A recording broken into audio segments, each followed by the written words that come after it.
What? Don't act like you guys never had to drill a hole sideways. Or maybe it's just me? I don't know. Anyway, I don't have enough daylight in my vertical mill for this entire blade plus a cutter on top of my table. So, broke out the old horizontal mill out of the project bin here. It's been chilling outside the shop. And I'm putting it to its first use since I obtained it right now for this one job. I got it for drilling sideways holes first and foremost. So I'm going to grab this bolster down better in this vise, tram everything in, and then I'm going to machine a counterbore in first with this cutter down basically to the bottom of this point. Then I'm going to drill a blind hole about 5/16 farther in, and then tap that, and I'm going to do that on the mill here too, so I get nice tapped straight threads with a counterbore for my threaded tang to land on. Now we're back to the outdoor machining channel here. Here's today's setup. Got the universal angle head in the Brown and Sharp number 2, and we got a 1/4 inch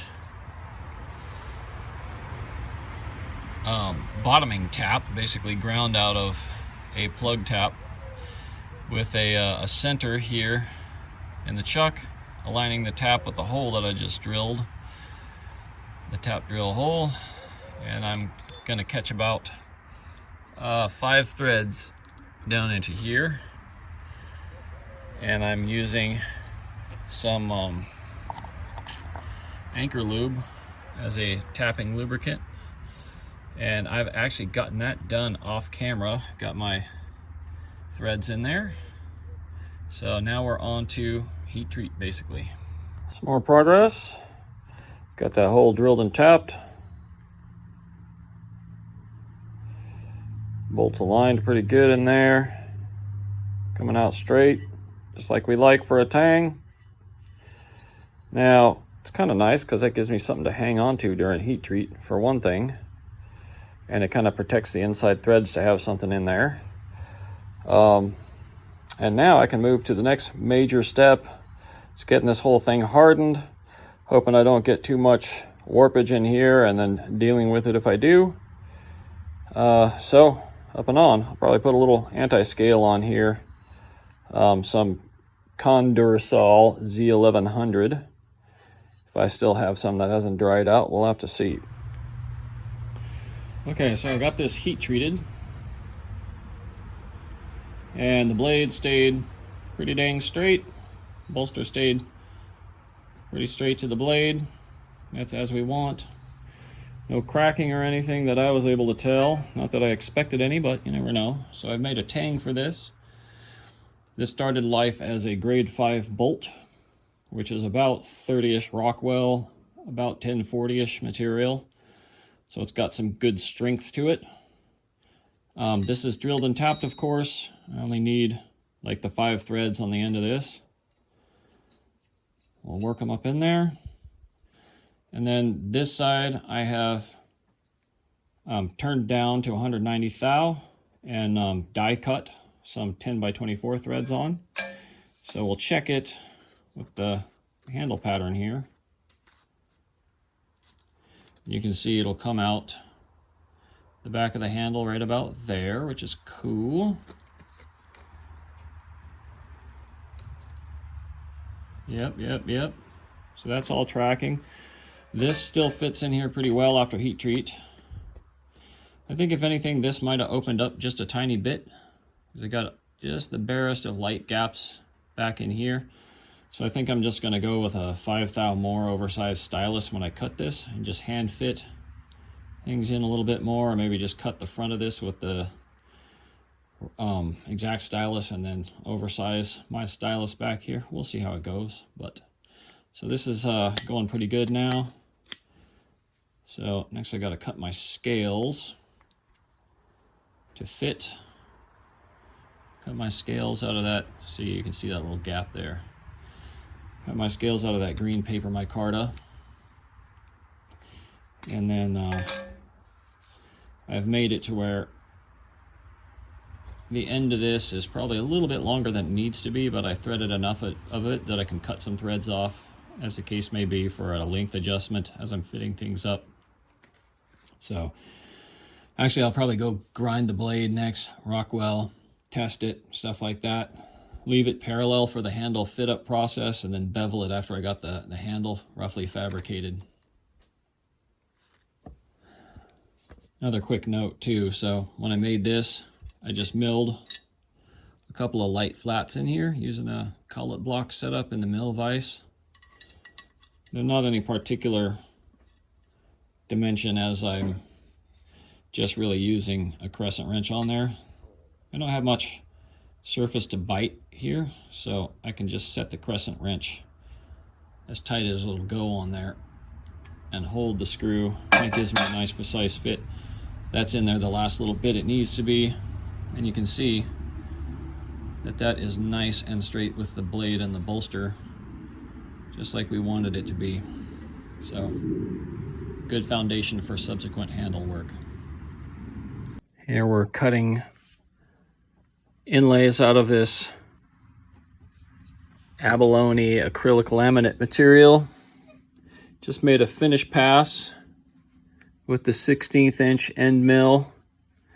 The top of this looks kind of rough because I just kind of like rough milled it down about 90 thou from this height to get my inlay height.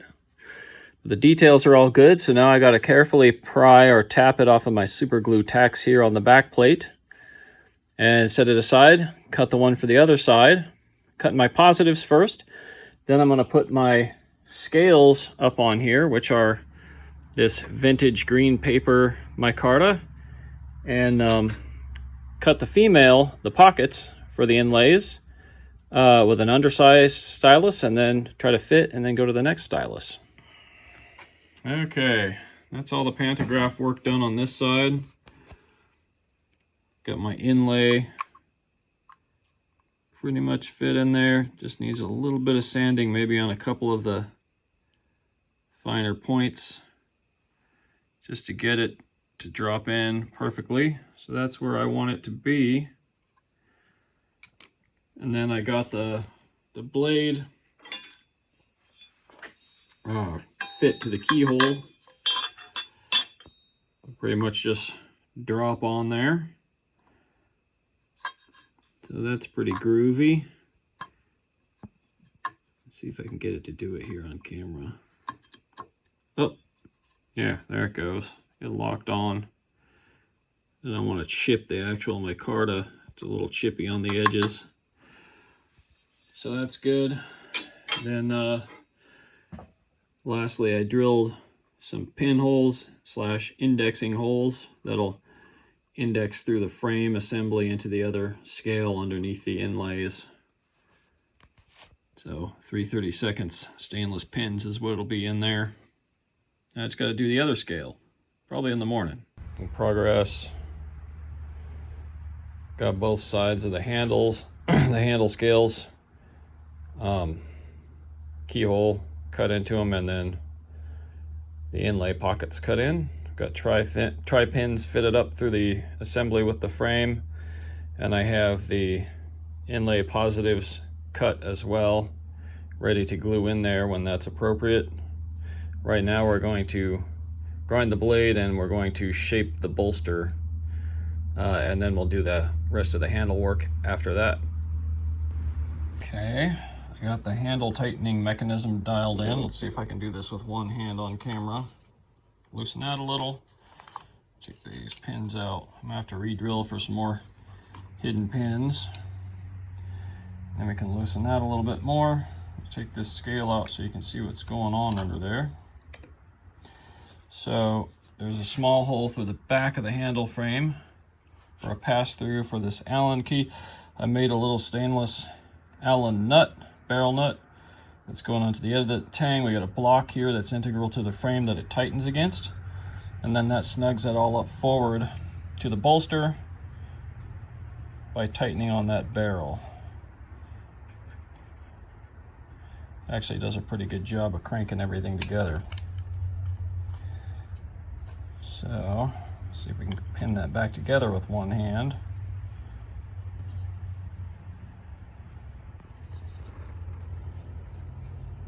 Oh,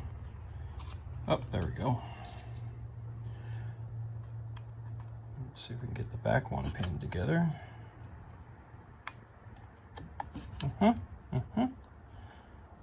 Yeah. Okay, and that's all snug. Now you can snug up on the nut. And it makes the whole assembly feel really nice and solid. Snugs it up against the bolster. Got just a tiny little bit of room for glue in that fit up. And we're calling that good. I'm going to drill a few more holes for hidden pins just to connect the frame and the scales here nicely. Once I got that done, then I'm going to finish glue the inlays in. So the handle is completely fabricated. I've got all my hidden pins fit. There's two more under the butt of the handle that you can't see. And they are all a snug fit, so this thing is difficult to pry apart now. With some glue, it'll be well nigh indestructible, which is what we're after. Now I can go ahead and take all the pins out, take it all apart, and glue the inlays in. After a whole bunch more work, the handle is pretty much done. It still comes apart, but it's all hidden pinned together and fastened together with that captive nut there, so it's on there pretty snug. I have the scales heirloom fit to the bolster, and I have the scales heirloom fit to the frame just slightly. And then I also have a little bit of contour into the handle, a little Coke bottle shape there. Nothing too major. You know, the focus of the handle here isn't the sculpting or anything, but I didn't want it to be a plain, boring, flat handle, and I wanted it to, you know, have a little enhanced grip feel beyond just flat sides. And my inlays are deep enough that I can afford to contour it a little bit, so I went ahead and did that. So now I got to compound grind the blade, and then I can finish all the metal out and etch it. Stayed up late last night and rough compound ground this. This morning I've got a Gator A100, or no, Gator A65 finish on it now. It's almost ready for hand sanding. And bring up the finish on the bolster, and then we'll get it in the etch bath. Okay, that is all the grinder work done. Bolster totally shaped out, up to A45 on the grinder. Front of the bolster chamfered, heel rounded, spine rounded.